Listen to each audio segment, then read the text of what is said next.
Bonjour Lionel. Oui, bonjour. Bonjour Brigitte, bonjour votre invité.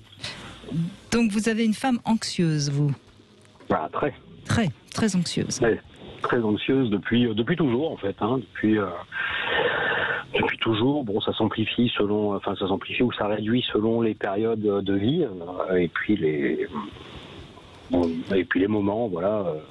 De vécu, mais c'est vrai que... Donc l'année dernière, ça a dû accentuer son anxiété.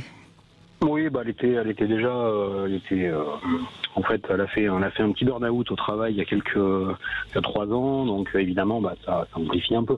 De toute façon, il faut partir sur un principe simple, les anxieux restent anxieux, et on ne change pas, c'est très difficile de changer ces traits de caractère, en fait, parce que pour moi ça ressemble plus à un trait de caractère, parce qu'il y a généralement il y a le pessimisme qui va avec, il y a tout un tas quand même de mots qu'on pourrait mettre sur... Alors est-ce que c'est la même chose, François Lelore, le pessimiste et l'anxieux? Non, pas tout à fait. Enfin, ça se rencontre, bien sûr, mais dans l'anxiété, il y a l'idée qu'on est très attentif au risque possible, tout ce qui peut tourner mal, et parfois on déploie beaucoup d'énergie et d'activité pour prévenir le risque. Mais alors parfois, évidemment, l'anxiété est dépassée, quoi. Les gens sont débordés par l'anxiété, ils ont l'impression qu'ils n'arrivent plus à contrôler, et là ils peuvent avoir, par exemple au travail, si vous êtes très anxieux, vous allez toujours avoir peur de ne pas satisfaire votre manager, de ne pas faire bien les choses, etc. Puis vous allez vraiment vous concentrer pour tout faire très bien. Son burn-out, donc. Mais à un moment, vous allez être épuisé, et à ce moment-là, avoir des pensées de disant, au fond, je suis incompétent, je suis nul, je vais finir par me faire virer. Donc là, on tombe dans le pessimisme un peu dépressif. D'ailleurs, les personnalités anxieuses ont plus de risques que les autres d'avoir des épisodes dépressifs, effectivement. Et je suis assez d'accord avec notre auditeur, c'est quand même un tempérament. D'ailleurs, l'anxiété, ça s'observe dès le plus jeune âge. On voit bien qu'il y a des enfants anxieux et puis d'autres qui ne le sont pas du tout. Et alors on peut certes pas changer ces grandes composantes du caractère, mais on peut quand même les modifier, les gérer. Il y a des éducations déjà qui vont encore renforcer votre anxiété avec des messages anxiogènes, et puis d'autres au contraire qui vont vous aider à affronter vos peurs.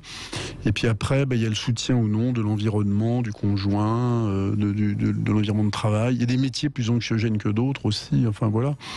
Et puis bien sûr après, parfois on a besoin d'une psychothérapie, et parfois même on a besoin d'une aide médicamenteuse. Mais vous le vivez comment, Lionel? Alors moi, c'est ce que je disais en fait à la dame qui s'occupe, que j'ai eu juste avant. En fait, le truc, c'est que moi, j'ai toujours eu un tempérament à rechercher. Moi, j'appelle ça le complexe du chevalier, vous savez, où vous devez sauver les gens. Ça me fait beaucoup penser à ça. Le sauveur, quoi. Le sauveur. Alors, mais c'est pas conscient en fait, parce que mais c'est vrai que j'ai toujours été plus attiré par des personnes qui ont besoin de vous. Ben oui, tout à fait. Oui. Voilà, vous vont le dire, c'est bien. Attendez, il faut des gens comme vous. Hein. Et du coup, puis moi, je suis un optimiste, on va dire convaincu. Il n'y a pas grand-chose qui me fait sourciller, je vous avoue. Et c'est vrai que votre invité a parlé de soutien. Moi, personnellement, quand je me suis mis avec mon épouse, je pensais vraiment pouvoir casser un petit peu ce pessimisme latent qu'elle avait, parce que ça fait 20 ans maintenant que je suis avec mon épouse.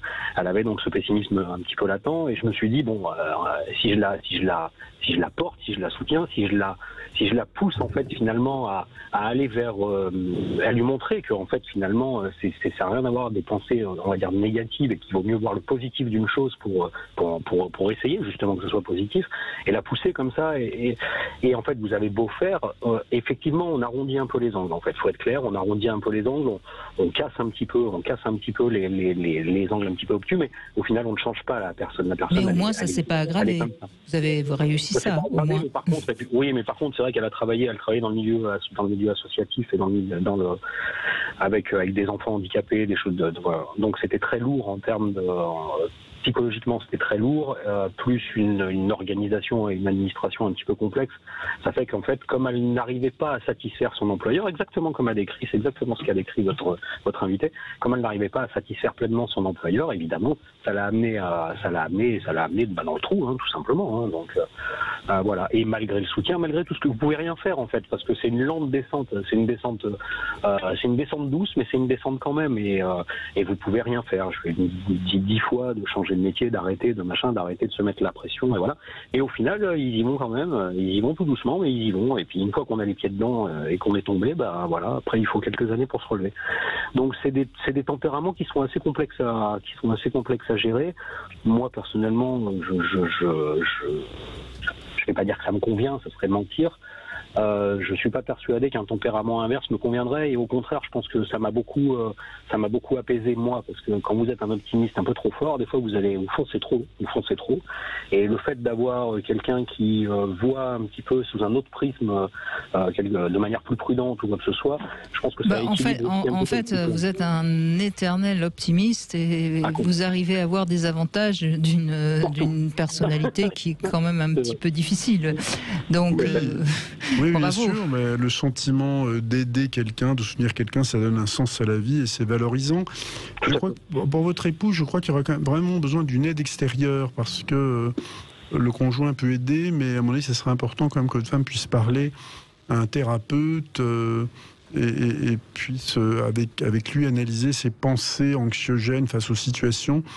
Moi, je pense à ce qu'on appelle les thérapies cognitives, et puis voir aussi si elle n'a pas besoin d'une aide médicamenteuse, parce que les épisodes dépressifs, il faut mieux éviter d'en faire, parce que non, mais ça a été fait. Voilà, plus on en fait, plus on a des risques d'en faire d'autres, donc il vaut mieux les arrêter, ou en tout cas ne pas les faire durer longtemps.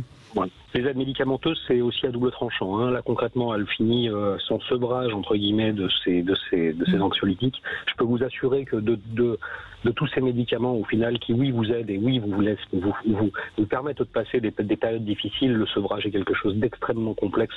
Mais quand je vous dis extrêmement complexe, non mais Lionel, c'est toujours la même chose. Parfois, oui, les médicaments sont nécessaires. C'est un garde-fou, et il faut surtout. Enfin, on est d'accord. Mais parallèlement aux médicaments, je pense qu'en effet, une petite aide thérapeutique pourrait être utile, parce que vous voyez, vous la soutenez, et c'est très bien, et puis vous la rassurez, et tout ça, c'est très bien. Mais vous ne pouvez pas, en tant que partenaire, et compte tenu en plus de votre fonctionnement psychique, vous ne pouvez pas l'aider à aller chercher en elle-même les causes profondes de son anxiété. Brigitte, ça fait des années que je vous écoute. Une phrase un jour, vous avez dit qu'il y a plusieurs années, vous avez dit le compagnon n'est pas le thérapeute. Je peux le redire, oui. Assez clairement, et c'est quelque chose que j'ai parfaitement entendu, donc elle s'est fait aider, bien évidemment, parce que moi je lui ai dit exactement cette phrase-là. Je lui ai dit, écoute, moi je peux aller jusqu'à un certain point, mais je ne suis pas ton thérapeute, en aucun cas. Donc du coup, ça a toujours été ça. Donc les aides, si vous voulez, malgré les aides extérieures, malgré les aides médicamenteuses, malgré, vous changez pas non plus un fond de personnalité. Non, bien sûr. Voilà. Bon, mais en tout cas, vous avez l'air finalement d'avoir trouvé un équilibre dans votre couple. C'est ça qui compte aussi. Après tout, on n'a pas à mettre notre grain de sel à partir du moment où votre couple fonctionne bien. Non, mais c'est vrai que c'est toujours des équilibres faut être clair, c'est toujours des équilibres un peu précaires, parce que selon les périodes de vie, moi j'ai ma société, donc selon les périodes de stress que moi je vis dans mon job, évidemment je peux être moins à l'écoute, et puis vous avez aussi une lassitude, c'est-à-dire que vous pouvez aider les gens, en fait. Moi c'est ça que je me suis rendu compte. Aider quelqu'un, si vous voulez, sur un instant, alors je vais pas dire court, parce que c'est pas court le mot exact, mais sur une période, on va dire, relativement normale, ça peut s'entendre, c'est-à-dire vous êtes là en soutien, vous portez, vous aidez, voilà.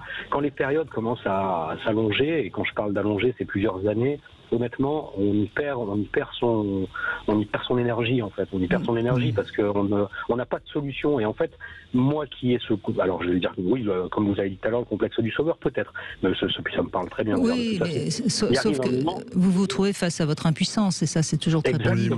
Exactement. C'est-à-dire, on se retrouve face à un mur, et au fait, on n'a plus de porte de sortie, et c'est très déstabilisant de ne pas pouvoir aider quelqu'un malgré l'énergie que vous déployez pour le faire. Et croyez bien que de l'énergie, j'en ai.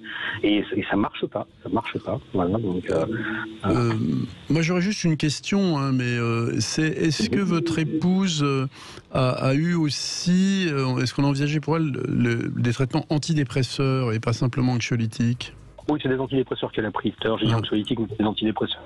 D'accord, parce que c'est un peu différent, et c'est parfois, pas dans tous les cas, mais parfois les antidépresseurs sont les meilleurs traitements de l'anxiété. Mais si vous avez vu des médecins compétents, ils ont dû vous expliquer ça. psychiatre. Bon, elle a suivi une thérapie. De toute façon, un burn-out, on s'en relève pas sans aide. Hein, non, puis c'est très long. De toute façon, on le sait. Il faut presque 3 ans pour revoir le bout du tunnel. Mais ce que j'entends, Lionel, et on le comprend, c'est qu'en effet, vous avez dépensé beaucoup d'énergie et puis vous avez l'impression que vous en avez dépensé beaucoup pour pas grand-chose. Et peut-être que vous avez besoin, vous aussi, de trouver de temps en temps un peu de soutien. Et c'est pas auprès d'elle, évidemment, que vous pouvez parler de votre stress au travail ou de vos difficultés, ou etc. Donc ça, bon, je suppose que vous avez des amis, mais c'est peut-être ça aussi qu'il faut prendre en compte, que vous avez besoin aussi, vous, de temps en temps, de pouvoir être écouté et soutenu, même si vous êtes d'une nature tout à fait positive, ce dont je ne doute absolument pas. Moi, j'ai fait un accident à 30 ans. J'ai eu un pseudo-accident cardiaque qui m'a fait beaucoup relativiser sur la vie. C'était rien du tout, hein, c'était absolument bénin, mais on a mis 48 heures à trouver que c'était bénin. De ce jour-là où j'ai senti, entre guillemets, même si c'était complètement faux, j'ai senti la mort poser la main sur mon épaule et me faire comprendre que j'étais pas immortel. La vie a pris un autre goût. Je m'écoute beaucoup plus, et quand j'ai besoin moi d'être moi, voilà, on va dire, et que j'ai besoin de me retrouver moi, il y a d'autres solutions. Mais en tous les cas, je prends du temps pour moi, parce que sinon on n'y arrive pas. Donc vous avez compris que la personne la plus importante pour vous, c'est vous. Oui, c'est exactement ça. Et si on veut être bien avec les autres, de toute façon, il faut être bien soi-même. Donc ça sert à rien d'essayer d'aider quelqu'un si on n'est déjà pas bien soi-même. Donc moi, j'ai 2 enfants, j'ai mes 2 filles.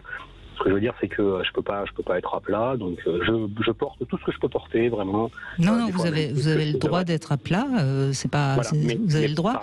Mais parallèlement, il y a des moments que je m'accorde à moi-même. Voilà, il y a une part de ma vie que j'ai réservée à moi-même, très égoïstement.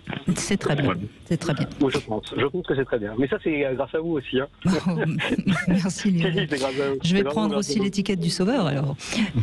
Vous pouvez, sans problème, parce que moi, vous m'avez beaucoup aidé, que ce soit pour mes filles, que ce soit pour mon couple, que ce soit pour moi-même. Vous m'avez beaucoup aidé à travers même des anecdotes d'autres auditeurs. Ça aide beaucoup, et tous vos invités, bien évidemment, hein, que vous avez en permanence. Ça aide beaucoup, parce qu'au final, on se sent moins seul déjà pour commencer. Et puis, certaines réponses que vous faites ont un écho forcément sur d'autres. Voilà. Donc le coup on peut pas, dans un couple, le compagnon peut pas être le thérapeute. Je peux vous assurer que le jour où vous l'avez dit, j'étais dans une situation qui était un petit peu compliquée, et avec mon épouse. Oui, mais parce que vous étiez prêt à entendre ça à ce moment-là. Je crois que c'est toujours pareil, hein, François Lelore. On entend les choses quand on est prêt à les entendre. Oui, absolument. Oui. Merci en tout cas, Lionel. Merci beaucoup.